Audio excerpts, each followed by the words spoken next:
At some point in your life, you'll go out to your car and find the battery dead. Most likely when you're in a rush. But jump-starting a car is a lot easier than you may think. All you need is a good set of jumper cables and, you know, another car with a working battery.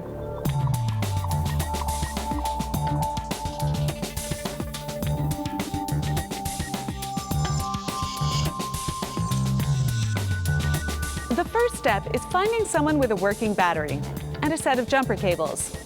Or better yet, buy your own set and keep them in your trunk.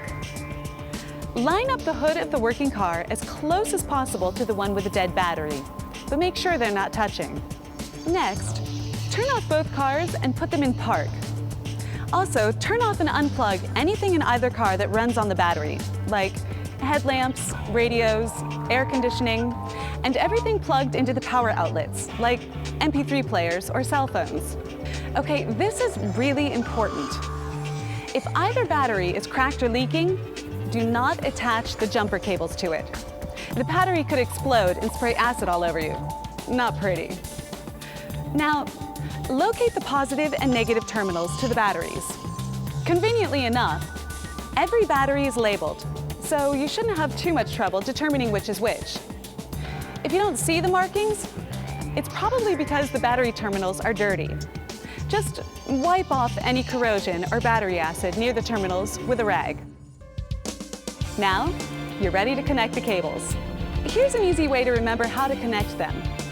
You're looking for a positive outcome to the situation, so you want the highest number of positive connections possible.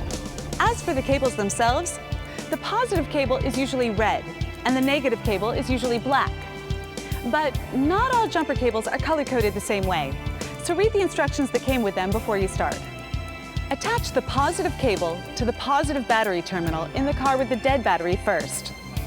Then connect the other end of the positive cable to the positive battery terminal in the working car. Next, connect the negative cable to the negative battery terminal of the working car. Then, find a solid metal part of the engine on the dead car to attach the other end of the negative cable to. Make sure it's not a part of the battery and that it isn't painted. It should be a clean, shiny metal, like a nut on the engine block. If it's dirty or oily, clean it off first. When you connect the negative cable, don't worry if there's a little spark. It's normal. Just think of it as a replacement for your morning coffee. Now that the cables are set up, you're ready to start jumping. First, turn on the good car's engine and let it run for a minute or two before you try to start the dead battery. If you want to check that you have the cable set up correctly, turn on the dome light in the dead car. If it comes on, the cables are right. Now you can try turning on the dead car.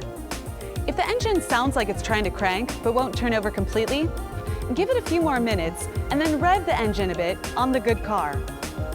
Once the engine in the dead car turns over, you can remove the cables. But be sure to leave the engine running though. It takes a while for the battery to fully recharge. When you remove the cables, be careful not to let the clamps touch each other, or you could be in for quite a shock. Disconnect the cables in the opposite order that you connected them in.